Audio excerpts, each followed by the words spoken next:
下一站係旺角。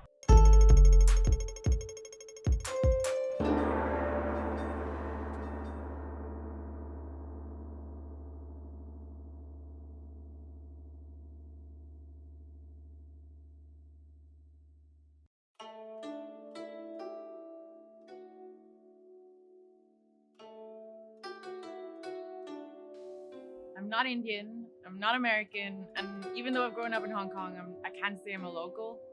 Who am I? Where do I belong? Should I stay here? Should I live here? All these questions, I think, become a burden at one point.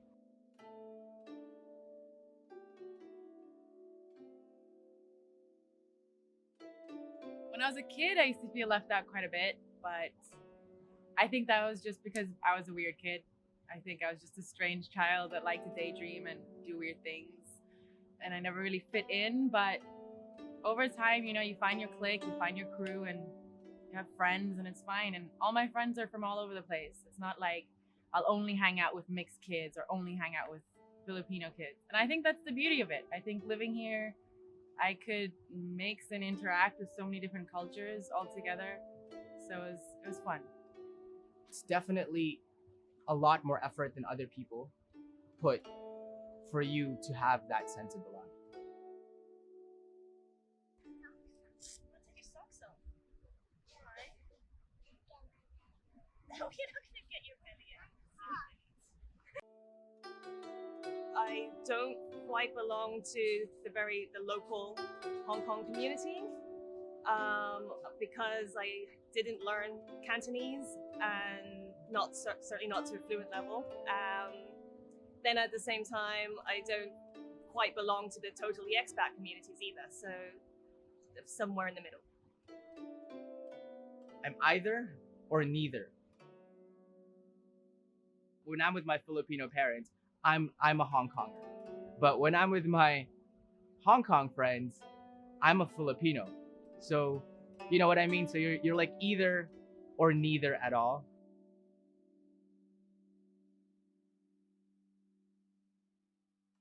As much as a third culture kid, I don't try to romanticize the third culture that I grew up with and praise that as a better culture than other cultures.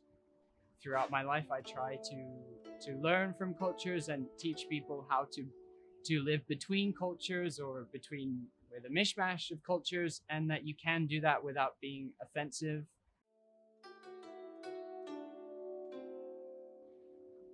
I wouldn't say that it's so much Hong Kong. It's more in your own internal battles of picking which cultures you identify with and how, when you look at yourself in the mirror, what are you and which culture do you stick to or belong to?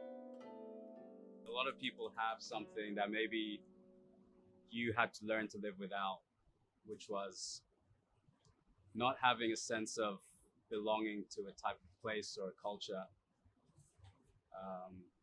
You feel like an odd one out sometimes because you're sort of trying to find your feet and who you are right from the moment you're alive, and you can't really lean back on I'm an Indian or I'm Chinese or I'm British. You sort of have to find your own way in the world. Throughout life, and as you get older and you learn, you can start to understand, okay, there are tensions between, whether it be race or culture, there are tensions, and then you realize, wow, I'm kind of stuck in between these people, and I don't know where to sit. When getting a little bit older and talking to friends from all over the place, as well as Hong Kong, who are exposed to many different cultures, you then can start to vent and find a little bit of peace of mind, because you realize that there are other people going through similar identity crises or cultural confusion. I mean, I think there's constantly new words being made in this topic. I spent a lot of time questioning my identity and where I belonged.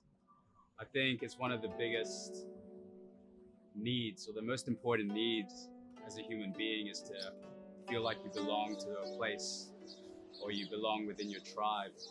I think as human beings, we are very tribal. And without that, you sort of feel a little bit displaced. And I felt like I spent a lot of time searching for who I really was.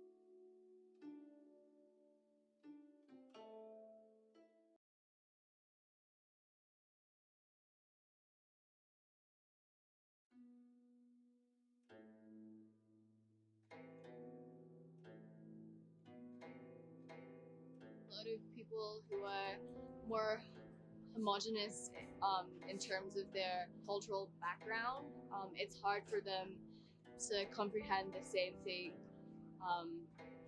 because they have their specific belief and value system, whereas because I'm influenced by more liberal kind of Western thinking, but also I conform to more traditional rules.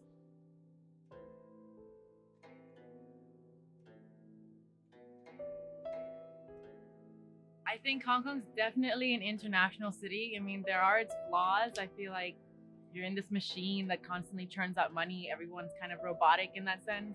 But when you do find little groups of people that are really different, it's a beautiful place. You can really come together and you can find bits of everything in such a small city. When it comes to decision making, there's always two ways of looking at something, and sometimes it can be an inner struggle. I think there's always this ongoing inner conflict when I deal with different issues. This is something I think perhaps non-third culture kids wouldn't have.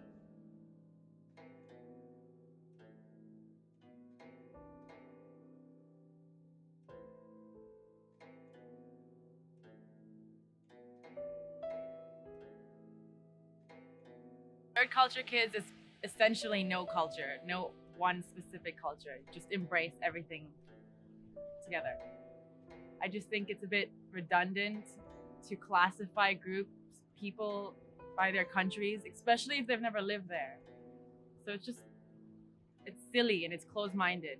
But I still don't regret being the outsider because I still think that allowed me to live my life and experience a lot more than if I was just like, I only hang out with mixed kids because we're cooler, you know? I think in a way you kind of grow up to be a lot more independent because of it.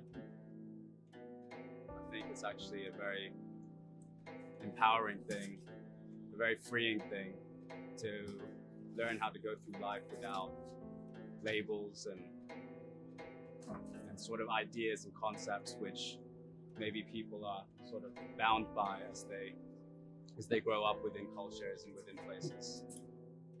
Being a TCK in Hong Kong, you get exposed to so many different cultures that it sort of teaches you that everyone's the same in a way.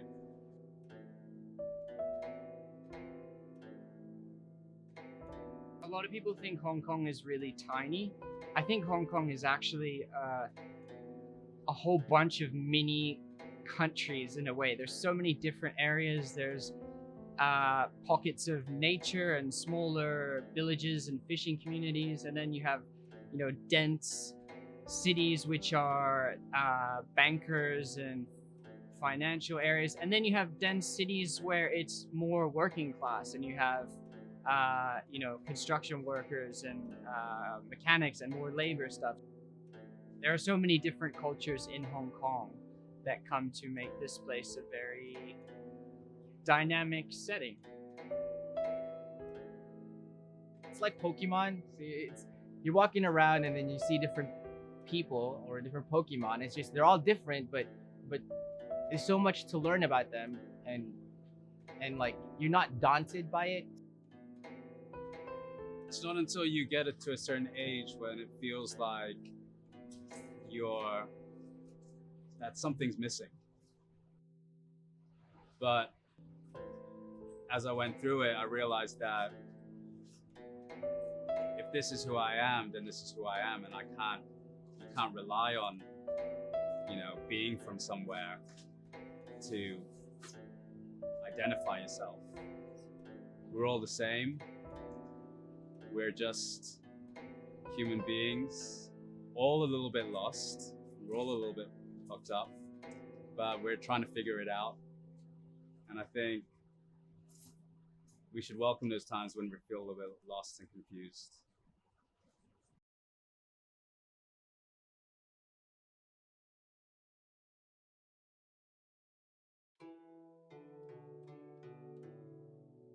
No matter what you do, you end up looking pitiful. There's no deep roots here in Hong Kong, so there's the feeling that you can really travel anywhere or move anywhere. I suppose I feel maybe people from other places might feel that they need to stay with their parents, or they need to stay in that community or that country, or they need to carry on with certain traditions or certain viewpoints and beliefs. I suppose I've always felt the freedom to do in a way what I wanted.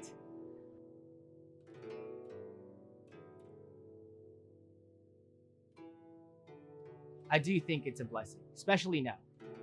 Maybe back then I would have thought it was a curse, but it's definitely a blessing. Sometimes you hear bad stuff, like, oh, who is he? And you can hear their tone, and there's a little bit of prejudice. But a lot of the times it's just neutral stuff. Like, oh, where is he from? Is he your friend? But they don't know that you can understand everything. Being third culture and being not confined to one representation helped me grow as a person and allows me to integrate into different cultures and be friends with different people. So definitely a blessing. So growing up in Puyo, a small village in Lantau, I was bound to learn a little bit of Chinese because I was surrounded with Chinese people. And as a kid, I was a really naughty kid. And I grew up around them saying, "Why mo qua ma lo," or like, "Why len zai gao lei ah." My nature investigation teacher said a saying about buffaloes, and I think it's very relevant to today's time. And it goes like, "Ao唔飲水唔敢得牛頭底." It's basically saying, don't force me, don't shove things into my mouth and make me do things. And growing up, it molded me into this. I was already very opinionated, and when I heard that, I was just like, I'm a buffalo. Puyo is a buffalo, and I brought that with me to this day.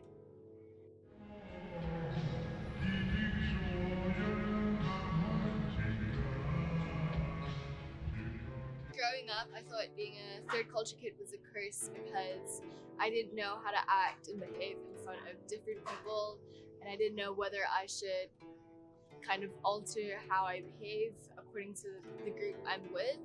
But now I think it's a blessing because it's given me the opportunity to understand and empathize with different groups from different cultural backgrounds, and it has allowed me to have a greater social group.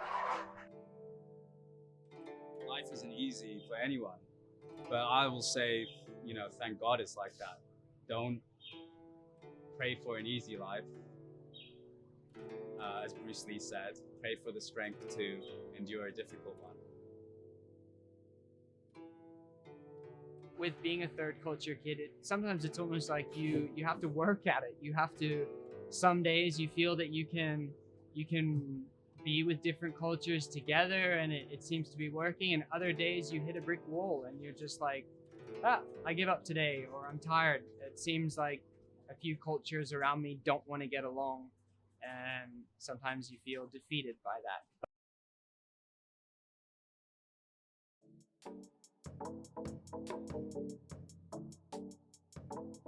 Where do you call home?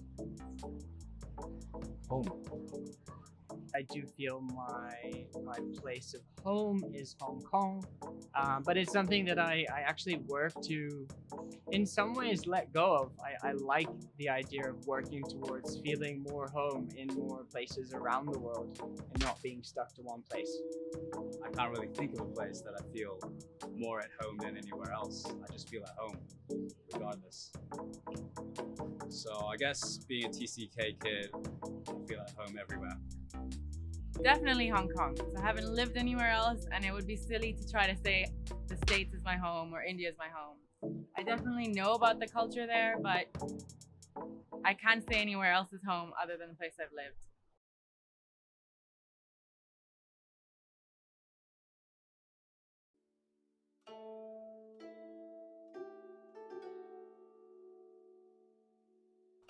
Despite everyone saying Hong Kong could be, exhausting to be in as a city, I think people just forget that there are other places there that you can escape to, and there are other people out there too.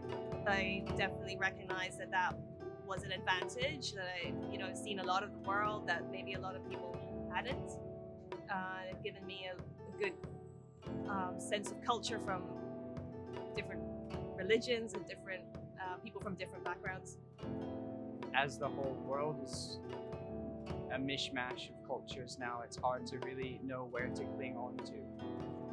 I mean, it's what I am, it's what I was born with, I can't change that. But I do like having that about me, and it's something that I continue to pursue as a person. Hong Kong is a melting cultural pot, and the fact that it's so small makes it easier for TCKs like me, third culture kids, to meet other third culture kids and kind of within ourselves share our experiences. I think in a sense, TCKs have formed like this new community and new culture, in the sense that not having a certain cultural background be their predominant one has united a group of people who share this same kind of dilemma. We are not what we look like. So we are this is our vessel, but there's a lot of layers in us, and as you get to know it, you see it. We're all born in a world as a human being that we don't really know where we're from until our parents tell us where we're from. We don't really know, who we are until life decides for us. I think that's what being a TCK was like for me. I mean, it's not a comfortable journey. You gotta kind of find yourself. And along the way, there's a lot of bumps on the road. But when you get through that initial pain, you come out a lot more powerful, a lot more stronger, a lot more confident in the world. 希望在明天啊嘛。